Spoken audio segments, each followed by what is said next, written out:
दर्शकों, आज के हमारे खास मेहमान है विपिन जी और मधु बाला जी। विपिन जी, आपका स्वागत है। Thank you sir, thank you very much.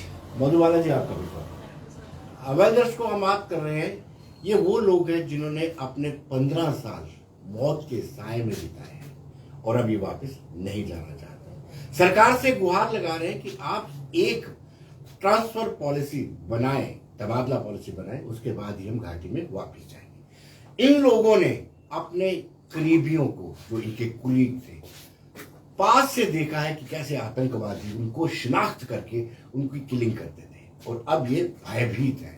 स्वाभाविक सी बात है, कोई नहीं चाहता है कि मौत के साए तले अपनी जिंदगी बिताए। और शायद यही कह रहे ना कि अब इन्होंने सोच लिया है, मन बना लिया है कि मर मर के जीना नहीं है। क्यों विपिन जी, आपसे शुरुआत करते हैं।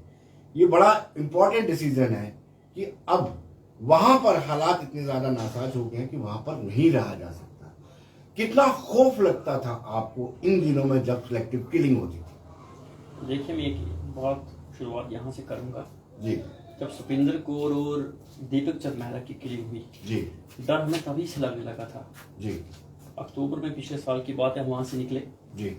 जम्मू पहुँचे, तब भी हमने सरकार को ये बात बताई कि जो क्या है, हमें अप्रीहेंशन है, एक जी। हमें डर लग रहा है जी। ना हमारे पास अकोमोडेशन है, ना कोई सिक्योर पोस्टिंग्स हैं, ना ही वैसा वहाँ पे कुछ है कि जिससे हमें अपने आप को हम सेफ माने। लेकिन फिर हालात बदले, फिर हम वापस चले गए। लेकिन जैसे ही हाल फिलहाल में राहुल भट्ट की किलिंग हुई, फिर हमारे अंदर डर पैदा हो गया। और रजनी बाला की जब किलिंग हुई तो उसके बाद हमें लगा शायद कि अब वक्त आ गया है। आपने रजनी वाला के साथ काम भी किया है और कितना डर और खौफ लगा था उस वक्त जब सीधे माथे पर गोली चलाई गई थी।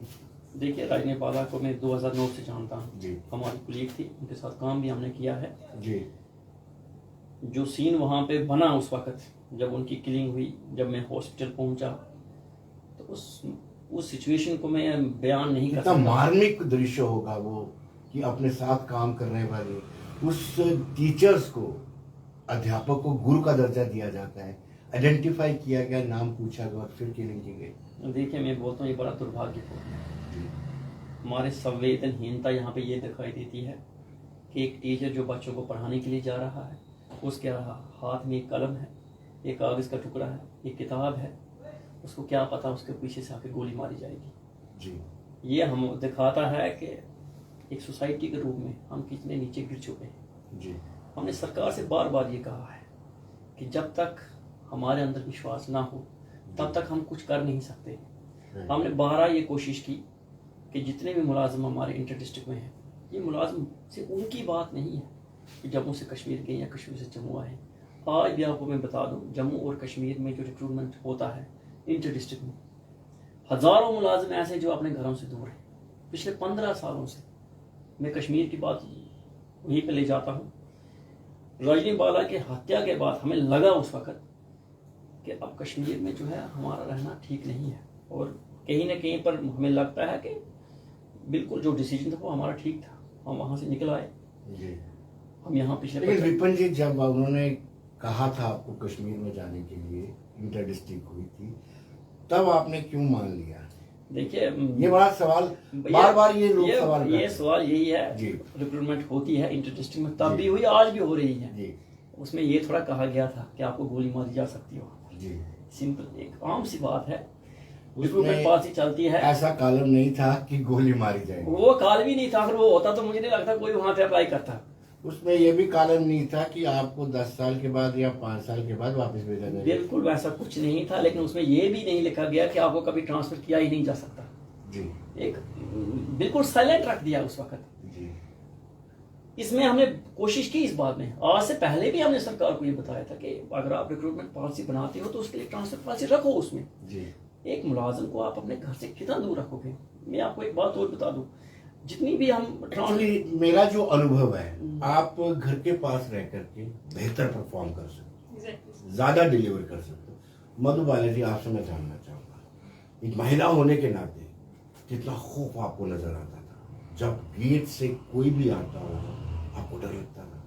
सर एग्जैक्टली, क्योंकि जब हमारे सामने ऐसे इंसिडेंट हो रहे हैं कि वो भी टीचर हैं, चलो मैं ऐसे तो और भी बहुत सारे लोग हैं कि जो इसका शिकार हुए हैं, लेकिन चलो मैं टीचर कम्युनिटी की ही बात करूंगी।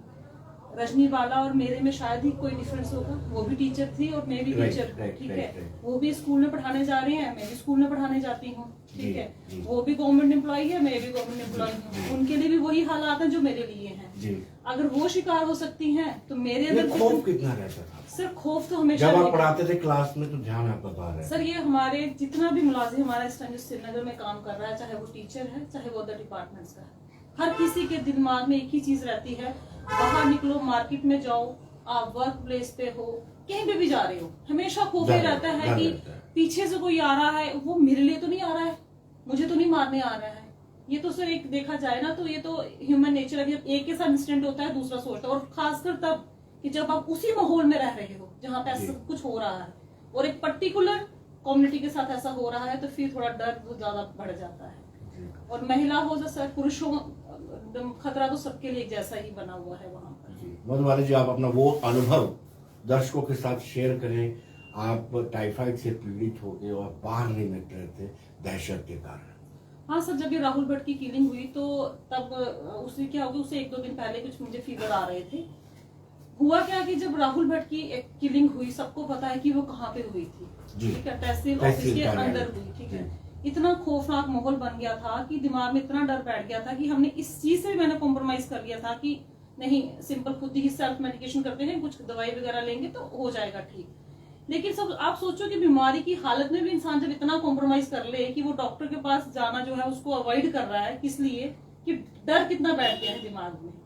फिर लास्टली चलो जैसे भी मैनेज करके थोड़ा किया तो टाइफाइड हुआ था, जैसे भी हुआ। लेकिन कहने की बात यह है कि बीमारी की हालत में जहाँ पे इंसान, जब हम नॉर्मल अपने घर में जम्मू में रहते हैं, अगर एक दिन परेशानी तो 2 दिन या 3 दिन रहती है तो फटाफट हम उसी टाइम डॉक्टर को अप्रोच करते हैं। लेकिन वहां पे हमारे अंदर इतना खौफ का माहौल है कि हम बीमारी के साथ भी ना अंदर ही लड़ना शुरू कर देंगे कि नहीं, बाहर नहीं निकलेंगे, अभी हालात ठीक नहीं है। तो आप सोचिए कि वर्क प्लेस पे कैसे जाएंगे, काम कैसे करना है हमें। विपिन जी से जानना चाहेंगे। विपिन जी, स्वाभाविक सी बात है कि माहौल इस वक्त ऐसा नहीं है कि वहां वापस जाया जाए, बिल्कुल।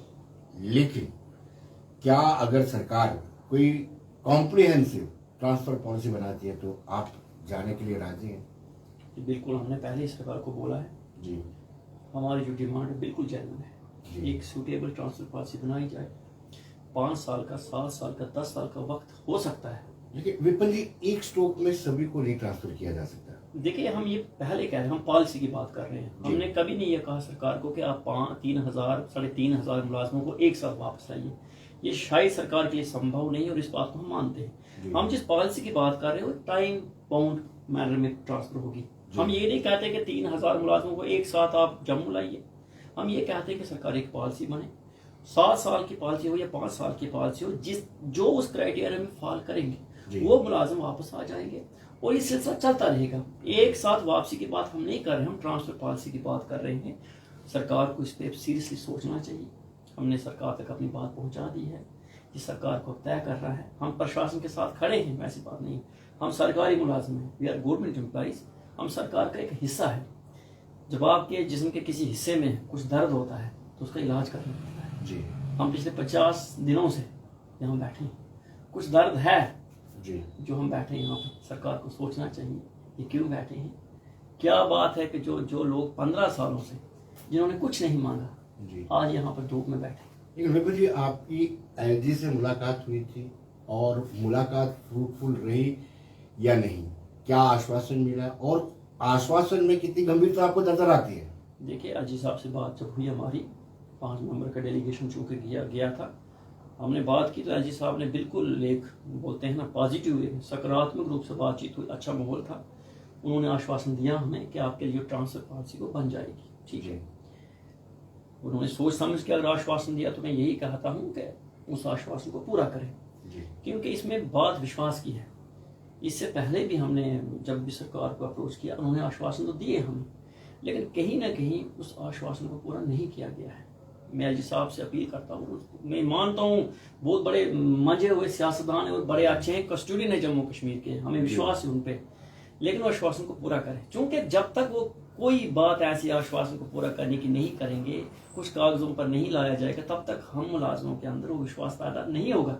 हम कश्मीर में जाने को तभी सोच सकते हैं जब हमारे अंदर एक विश्वास पैदा करेंगे। ये विश्वास पैदा करना सरकार का काम है। हम मुलाजिम जो हैं पिछले अगर 50 दिनों तक धरने पे बैठे, कोई वजह है, जी। सरकार सोचे। हम कोई ऐसी बात मांग नहीं रहे जो उनके लिए असंभव या इम्पॉसिबल है। ये बिल्कुल पॉसिबल है।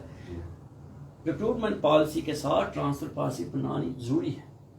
ये उन मुलाजमों की बात नहीं है जो सिर्फ जो कश्मीर में लगी है, पूरे जम्मू कश्मीर के लिए होगी। और जब तक ऐसी सरकार कोई आगे आकर नहीं लेती, मुझे नहीं लगता कि हाल फिलहाल में कोई भी मुलाजिम जम्मू का कश्मीर में जाकर नौकरी करने को तैयार है। ये कोई मेरी एक की बात नहीं। चलिए मधुबाला जी से जानते हैं। मधुबाला जी, उन्होंने तहसील कार्यालय में जाकर के राहुल भट्ट की हत्या की, फिर बैंक कर्मी को उन्होंने साबित किया कि हम कहीं भी कुछ भी कर सकते हैं। तो इससे लगता है कि वहाँ पे हालात नासाज हैं एक एम्प्लॉइज के लिए, और वो भी हिंदू एम्प्लॉइज के लिए। बिल्कुल सर, जैसे किलिंग जो हुई है तो उससे तो यही लगता है कि कहीं पर भी टारगेट किया जा सकता है। ठीक है, अगर बैंक के अंदर एक एम्प्लॉय को टारगेट किया जा सकता है जहाँ पे सीसीटीवी कैमरास लगे हुए हैं और सभी ने वो वीडियो देखा है कैसे आते हैं, कैसे टारगेट किया है। ठीक है, तहसील ऑफिस के अंदर जाके कर सकते हैं जहाँ पे सिक्योरिटी है। तो स्कूल तो सर आप समझ ही सकते हैं कि कई स्कूल तो हमारे ऐसे जहाँ जिनकी तो बाउंड्री नहीं है, और रजनी मैम तो उसी स्कूल में थी यहाँ पे तो बाउंड्री भी नहीं थी। ठीक है, और सबसे बड़ी दुर्भाग्य की बात यह है कि रजनी मैम की एप्लीकेशन उनकी डेथ के बाद समझ आ रही है कि वो क्या डिमांड कर रही है जी। और यही चीज अब हम डिमांड कर रहे हैं जी सरकार से कि हमारे रजनी की क्या डिमांड थी? उनकी यही डिमांड थी कि वो अपने आप को वहाँ पे सिक्योर फील नहीं करते थे। वो कहते थे कि आप मेरी ट्रांसफर कीजिए उस स्कूल से। अच्छा। और बाद में तो वो उनकी एप्लीकेशन बहुत वायरल हुई, सबको दिखाई गई, लेकिन उसका क्या मतलब रह गया? जब उसकी किलिंग होगी उसके बाद उसका क्या महत्व, क्या है, रेलेवेंस क्या है? कुछ भी नहीं। और वही चीज हम दिखा रहे हैं, वही चीज हम 50 दिन से सरकार को बता रहे हैं कि we are not safe there. हम वहाँ पे सेफ नहीं हैं, हम वहाँ पे सेफ नहीं फील करते और ना ही हैं। आप हमारे हालात को समझिए। अगर हमने 15 साल वहाँ पे दिए हैं तो अब आप ही हमारा साथ दीजिए और हमें अपने घर पे लाइए, जो हमारा हक बनता है जी। लेकिन रंजनी जी, मधु जी, एक चीज बिल्कुल क्लियर है कि सब पे सब 3-4 हजार एम्प्लॉइज को सिक्योरिटी फराहम नहीं करवाया जा सकता। फिर क्या हिस्सा है, क्या आपको लगता है कौन सा वे आउट है जिससे मुलाजिम भी वापस चले जाए और वो भी संतुष्ट हो जाए? सर, सबसे पहले तो ट्रांसफर पॉलिसी, राइट, कि अगर रिक्रूटमेंट प्रोसेस है तो ट्रांसफर पॉलिसी क्यों नहीं है जी। अगर आपने रिक्रूटमेंट स्टार्ट किया तो ट्रांसफर पॉलिसी होनी चाहिए। हमने बिल्कुल ये डिमांड नहीं की है कि आप रातों रात सबको ले आओ। हमने कहा कि ट्रांसफर पॉलिसी दो जिससे एक एम्प्लॉय के बीच में कॉन्फिडेंस जनरेट होगा कि नहीं, सरकार हमारे साथ है और हमें सरकार का साथ देना है जी। लेकिन जब तक हालात वहाँ पे ठीक नहीं होते हैं तब तक आप हमारी सर्विसेज जो हैं हमारे होम डिस्ट्रिक्ट में, एडजॉइनिंग डिस्ट्रिक्ट में या जम्मू डिवीजन में आप कहीं पर भी लीजिए जी। हमारी सिर्फ इतनी सी डिमांड है। इससे जब एक सरकार एक सीरियस कंसर्न दिखाएगी हमारी डिमांड्स को लेके, जो हम 50 दिन से 45 डिग्री टेम्परेचर में बैठे हैं, बारिश में भी हमने धरना दिया है, अपने बच्चों के साथ हमने धरना दिया है। ठीक है जी। तो जब सरकार भी हमें दिखाएगी कि हमारी वैल्यू है, वैल्यू कहाँ से पता चलेगी? जब हमारी डिमांड्स को उनको भी ध्यान में रखा जाएगा तो हमारे अंदर भी कॉन्फिडेंस आएगा कि हमें भी बैक करने के लिए कोई है। सर, ये तो वही बात होगी कि पीछे हमारे लिए गोली और आगे हमारे ही घर के दरवाजे हमारे लिए बंद कर दिए जाएंगे, तो हमने कहाँ जाना है?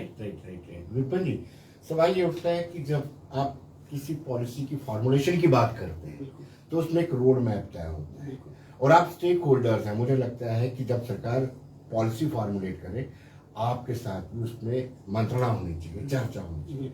आपने अपने जहन में क्या रोड मैप तैयार किया है?